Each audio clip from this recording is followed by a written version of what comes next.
اللہم لک الحمد ولک الشکر۔ السلام علیکم ورحمۃ اللہ وبرکاتہ۔ اللہ تبارک و تعالیٰ کا شکر ہے کہ کراچی سے تاج العلماء مولانا محمد نقی نجفی علی اللہ مقاموں کا پوتا علی احمد آپ کی خدمت میں حاضر خدمت ہوں، اور اس وقت سورہ مبارکہ ہود کے 6 رکوع کی آیات کے ساتھ حاضر خدمت ہوں۔ سورہ ہود قرآن مجید کا 11 نمبر کا سورہ ہے، اور اس کے 6 رکوع میں 8 آیات ہیں جن کے نشانات ہیں 61 سے لے کر 68 تک۔ آیت نمبر 61 سے تلاوت کا شرف میں حاصل کر رہا ہوں۔ اعوذ باللہ من الشیطان اللعین الرجیم، بسم اللہ الرحمن الرحیم۔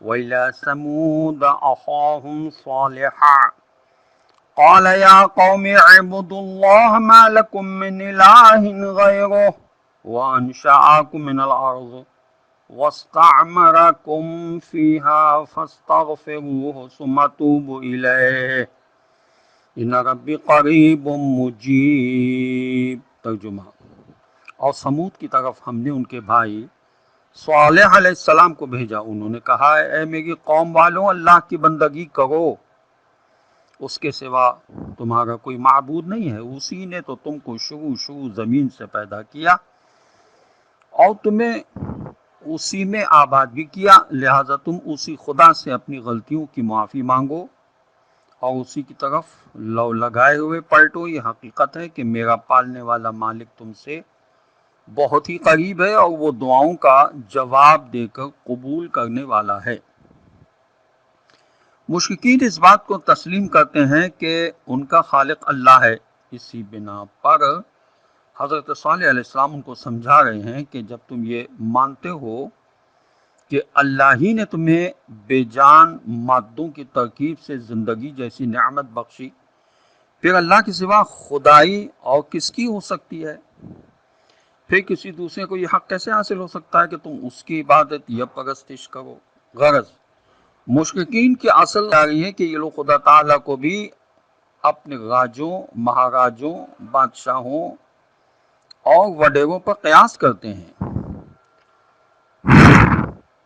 جو دور اپنے محل میں بیٹھا رنگ رلیاں منا رہا ہوتا ہے، جس سے اپنی رعایا کی کوئی فکر نہیں ہوتی، اس کو اپنی بانسری بجانے سے کام ہوتا ہے۔ اسی لیے عوام کی رسائی اس تک کبھی نہیں ہوتی، مجبوراً ان کو بادشاہ کے درباریوں کا دامن تھامنا پڑتا ہے۔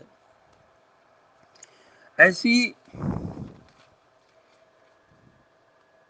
حالت میں مشرکین کے علماء عوام کو یہی الٹی پٹی پڑھاتے رہتے ہیں کہ ہم جیسے گناہگار معمولی بندوں کی رسائی خدا تک ممکن ہی نہیں ہے، وہ تو بہت دور چین کی بانسری بجا رہا ہے، ہم سے بہت بہت بلند ہے، اس لیے بہت دور ہے، وہاں تک ہماری دعاؤں کا پہنچنا اور پھر اس کا جواب ملنا کسی طرح ممکن نہیں۔ اس لیے ہماری ضروری ہے کہ ہم جنوں فرشتوں کے بتوں اور ان کے متوالیوں کی خدمات حاصل کریں، ان کو نظریں چڑھانی ضروری ہیں تاکہ وہ اوپر اللہ کے پاس ہماری عرضیاں پہنچائیں اور اللہ تعالیٰ پر معاذ اللہ دباؤ ڈالیں۔ اس طرح مشرکین نے محنت گری کا نظام جاری کیا۔ اسی نظام کے تحت جاہلی مذاہب میں نہ بچہ پیدا ہو سکتا ہے اور نہ انسان مر سکتا ہے، ہر وقت پریسٹ درکار ہے۔ حضرت صالح علیہ السلام نے جاہلیت کے اس محل کو 2 لفظوں میں مسوا کر دیا، یہ فرما کر کہ اللہ ہم سے قریب ہے، دور نہیں ہے۔ دوسری کہ وہ مجیب ہے، یعنی خود دعاؤں کا سننے اور جواب دینے والا ہے۔ اس لیے ہم بغیر کسی پریسٹ کے براہ راست اس سے دعا کر سکتے ہیں اور دعاؤں کا جواب حاصل کر سکتے ہیں، اگرچہ وہ بہت بلند و بالا ہے، مگر اس کے باوجود تم سے بہت قریب ہے، اتنا قریب کہ وہ خود فرماتا ہے کہ ہم تمہاری شہرت سے بھی بہت زیادہ تم سے قریب ہیں۔ اسی تم میں سے ہر شخص خدا سے براہ راست گفتگو بھی کر سکتا ہے اور سرگوشی بھی کر سکتا ہے، لہٰذا بس اسی سے دعائیں مانگو اور اسی پر بھروسہ رکھو۔ علامہ مودودی صاحب نے اپنی تفسیر تفہیم القرآن میں بہت اچھے انداز سے اس آیت کی تفسیر لکھی ہے۔ آیت نمبر 62، قالوا یا صالح قد كنت فینا مرجوا قبل هذا اتنهانا ان نعبد ما يعبد آباؤنا واننا لفی شک مما تدعونا الیہ مریب۔ ترجمہ، ان لوگوں نے کہا اے صالح علیہ السلام، آپ تو ہمارے درمیان ایک ایسے بھلے آدمی ہیں کہ جس سے ہمیں بڑی اچھی امیدیں ہیں، تو کیا آپ ہمیں ان خداؤں کی پوجا پاٹ اور بندگی سے روکنا چاہتے ہیں جن کی بندگی اور پوجا پاٹ ہمارے باپ دادا کیا کرتے تھے؟ تو ہمیں جس طرف آپ بلا رہے ہیں اس کے بارے میں تو ہم کو سخت شک و شبہ ہے، جو ہمارے لیے بہت ہی پریشان کن ہے۔ مطلب یہ ہے کہ اے ہود علیہ السلام، آپ کی عقل و فراست کو دیکھ کر ہم یہ سمجھ رہے ہیں کہ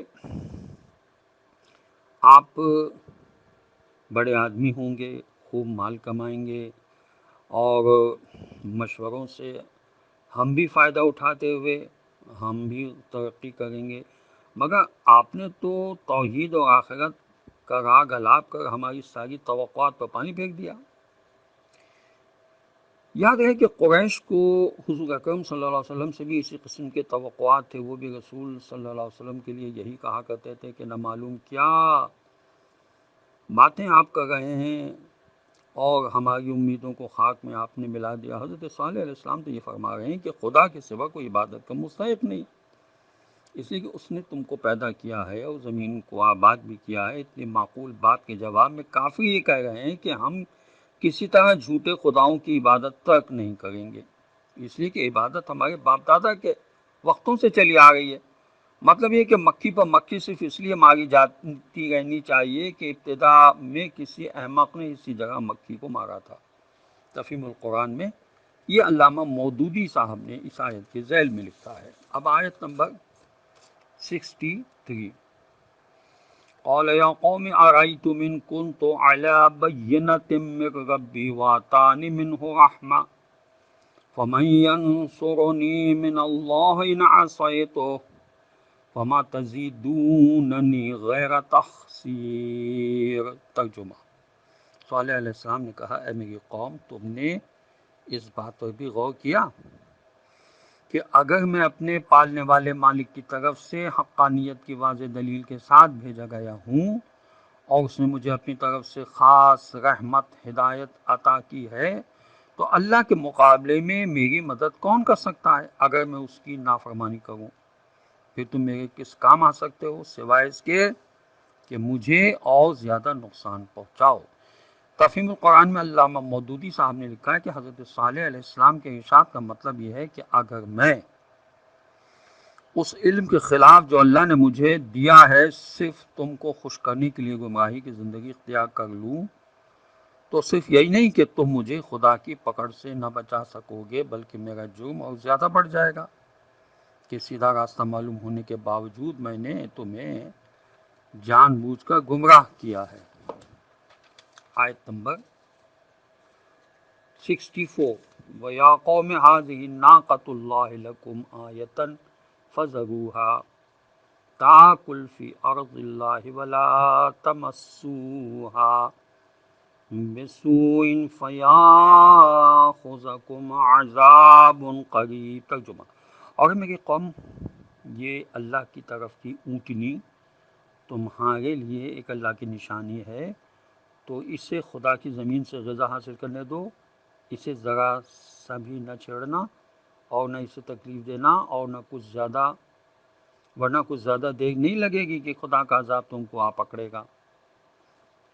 تفسیر روح البیان میں لکھا ہے کہ ناقۃ اللہ میں جو نسبت ناقے کو خدا کی طرف دی گئی ہے یہ عظیم کے لیے ہے، جیسے بیت اللہ، کعبۃ اللہ، اور حضرت صالح علیہ السلام کے ناقہ کو احتراماً ناقۃ اللہ فرمایا گیا ہے۔ تفسیر فصل الخطاب میں علامہ علی نقی صاحب نے لکھا ہے کہ سورۃ شمس میں بھی خدا نے حضرت صالح علیہ السلام یعنی پیغمبر خدا کے ناقے کو اللہ کا ناقہ فرمایا ہے، کیونکہ خدا نے اس اونٹنی کو اپنی قدرت کا نمونہ اور مظہر بنا کر پیدا فرمایا تھا۔ اسی طرح قرآن نے حضرت عیسیٰ علیہ السلام کو بھی روح اللہ فرمایا تھا، وہ بھی اسی لیے کہ حضرت عیسیٰ علیہ السلام کی خلقت اللہ کی قدرت اور عظمت کی دلیل ہے کہ وہ جب چاہے اسباب کے ذریعے پیدا کر لے اور جب چاہے بلا اسباب کے پیدا کر سکتا ہے۔ آیت نمبر 65 فَعَقَرُوهَا فَقَالَ تَمَتَّعُوا فِي دَارِكُمْ ثَلَاثَةَ أَيَّامٍ ذَلِكَ وَعْدٌ غَيْرَ مَكْذُوبٍ۔ ترجمہ: مگر انہوں نے اونٹنی کے پیروں کے پٹھوں کو ایڑی کے پاس سے پیچھے کی طرف سے کاٹ کر اس کو مار ڈالا۔ اس پر صالح علیہ السلام نے ان کو خبردار کر دیا کہ بس اب 3 دن تک اپنے گھروں میں خوب مزے اڑا لو، یہ ایسا وعدہ عذاب ہے جو جھوٹا نہ ہوگا۔ لغات القرآن میں لکھا ہے کہ عقر کے معنی کونچیں کاٹنا ہے۔ کونچیں پاؤں کے پٹھوں کو کہتے ہیں جو پیچھے کی طرف ایڑی کے پاس ہوتی ہے۔ عرب میں دستور تھا کہ جب اونٹ کو ذبح یعنی نہر کرنا چاہتے تھے تو پہلے اس کی کونچیں کاٹ دیتے تھے تاکہ وہ بھاگ نہ جائے، پھر اس کو نہر کرتے تھے۔ آیت نمبر 66 فَلَمَّا جَاءَ أَمْرُنَا نَجَّيْنَا صَالِحًا وَالَّذِينَ آمَنُوا مَعَهُ بِرَحْمَةٍ مِنَّا وَمِنْ خِزْيِ يَوْمَئِذٍ إِنَّ رَبَّكَ هُوَ الْقَوِيُّ الْعَزِيزُ۔ ترجمہ: چنانچہ جب ہمارا حکم عذاب آ گیا تو ہم نے صالح علیہ السلام کو اور انہیں جنہوں نے ان کا ساتھ دے کر ایمان کی زندگی کو اختیار کر لیا تھا اپنی طرف کی رحمت کے ذریعے سے نجات دے کر ان کو اس دن کی ذلت سے بچا لیا۔ یقیناً تمہارا پالنے والا مالک بہت طاقتور اور ہر چیز پر غالب ہے۔ تفہیم القرآن میں علامہ مودودی صاحب نے لکھا کہ جزیرہ نمائے سینا میں جو روایات مشہور ہیں ان سے معلوم ہوتا ہے کہ جب قوم سمود پر عذاب آیا تو حضرت صالح علیہ السلام ہجرت کر کے وہاں سے چلے گئے تھے۔ چنانچہ حضرت موسیٰ علیہ السلام والے پہاڑ کے قریب ہی ایک اور پہاڑی ہے جس کا نام حضرت صالح علیہ السلام کے نام پر رکھا گیا ہے، جبل صالح علیہ السلام۔ یہی وہ مقام ہے جہاں حضرت صالح علیہ السلام ہجرت کر کے تشریف لے گئے تھے۔ آیت نمبر 67 وَأَخَذَ الَّذِينَ ظَلَمُوا الصَّيْحَةُ فَأَصْبَحُوا فِي دِيَارِهِمْ جَاثِمِينَ۔ ترجمہ: رہی وہ لوگ جنہوں نے ظلم کیا تھا تو ایک سخت کڑک دار دھماکے نے ان کو پکڑ لیا اور وہ اپنے ہی مکانوں میں منہ کے بل بے حس و حرکت پڑے کے پڑے رہ گئے، جیسے وہ وہاں کبھی آباد ہی نہیں ہوئے تھے۔